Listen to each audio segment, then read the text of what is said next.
Halo Sobat Hunting Mania dimanapun Anda berada. Sobat Hunting Mania, jadi beberapa waktu yang lalu saya sempat di DM oleh beberapa teman. Dan kebetulan juga beberapa penonton saya men-DM saya dengan pertanyaan yang sama. Bang, bikin konten seperti itu bisa nggak sih dimonetisasi? Jadi melalui video ini akan saya jawab dan saya jelaskan. Mudah-mudahan dari cerita yang saya sampaikan bisa menginspirasi dan juga bermanfaat bagi teman-teman sekalian di rumah. Jadi teman-teman, eh awal membuat konten seperti ini memang tadinya saya hanya ya biasa untuk iseng lah, dan juga biasa untuk memang mendokumentasiin aja.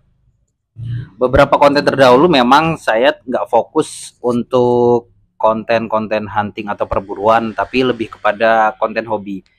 Sampai beberapa waktu saya vakum, saya nggak bikin konten dan memang saya tinggalkan.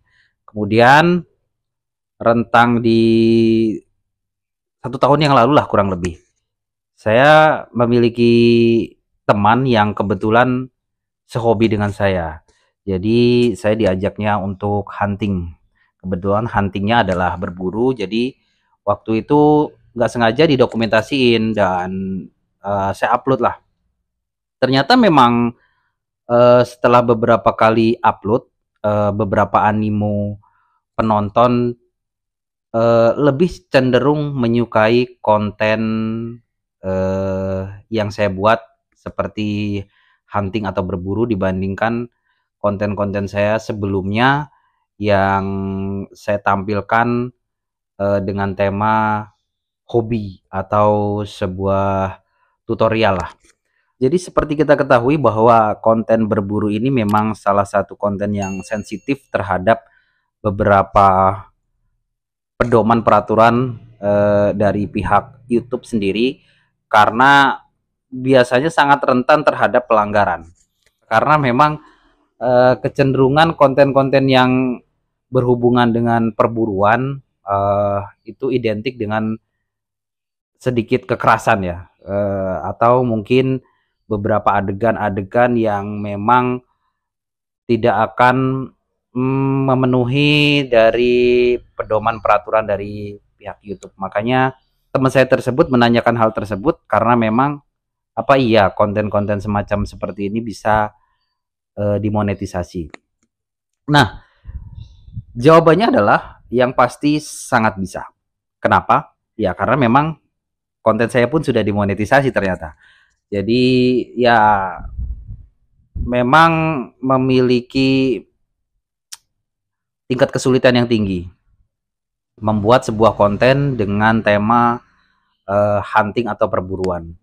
Karena di situ bukan hanya isi kontennya saja yang harus kita buat secara hati-hati dan juga harus memenuhi pedoman kaidah dari pihak YouTube, tapi baik judul, deskripsi maupun thumbnail itu juga sangat berpengaruh teman-teman. Kenapa? Karena ya tiga kriteria tersebut, judul, thumbnail serta deskripsi, itu sangat mempengaruhi akan kelolosan dari konten kita bisa dimonetisasi. Lalu selanjutnya syaratnya seperti apa untuk bisa konten atau channel yang setema dengan uh, hunting atau perburuan itu bisa dimonetisasi? Syaratnya menurut saya nggak ada yang khusus, sama seperti dengan channel-channel yang lainnya. Jadi teman-teman cukup bikin aja sebuah konten-konten yang memang berisi konten-konten yang menghibur, konten-konten yang menarik bagi para penontonnya, dan tentunya juga konten-konten yang isinya sesuai lah dengan kaidah-kaidah dari peraturan dari pihak YouTube. Selanjutnya, syarat apa lagi yang memungkinkan channel kita bisa dimonetisasi? Secara umum, kita tahu bahwa sebuah channel yang akan dimonetisasi itu harus memiliki beberapa persyaratan yang memang sudah ditentukan oleh pihak YouTube. Di mana persyaratan dasar tersebut ya sudah sama-sama kita ketahui lah.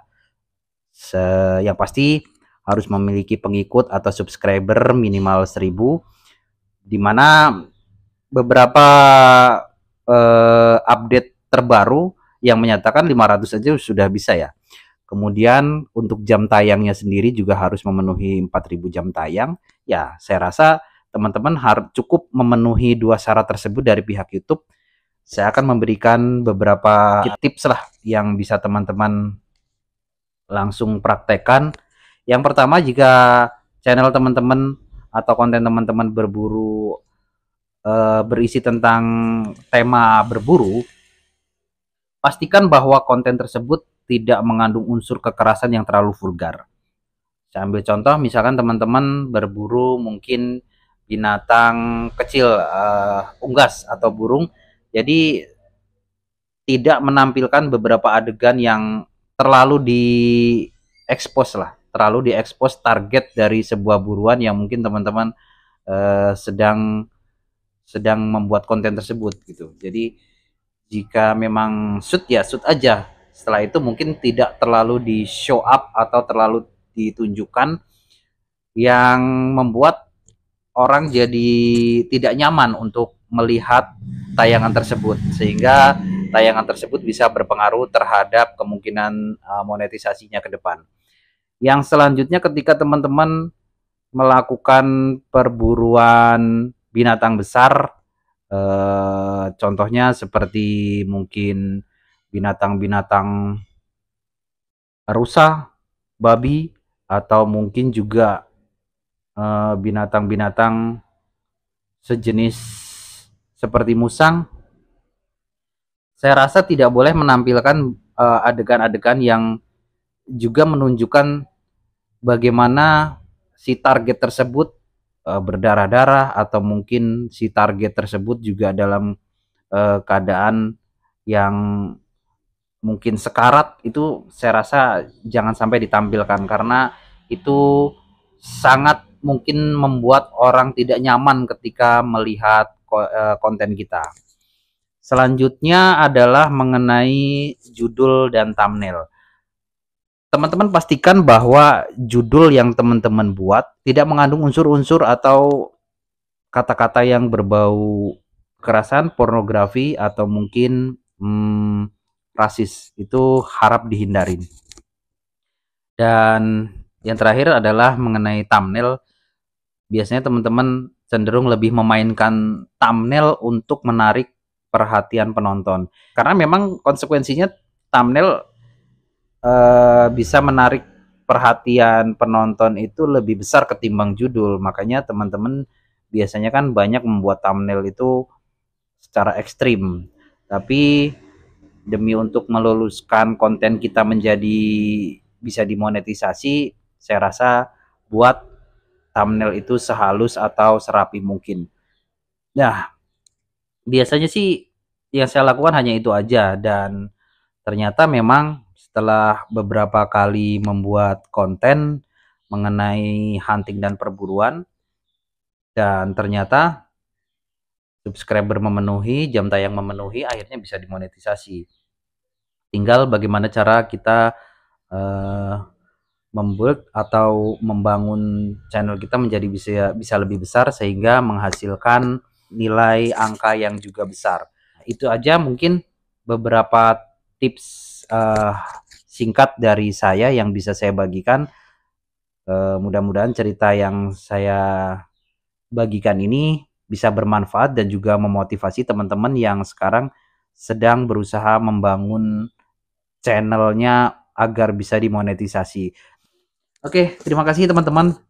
Bagi teman-teman yang sudah menyaksikan video ini sampai akhir, saya ucapkan terima kasih, dan tentunya ada beberapa penjelasan-penjelasan dari saya yang mungkin tidak pas atau perlu dikoreksi. Silahkan teman-teman tuliskan di kolom komentar.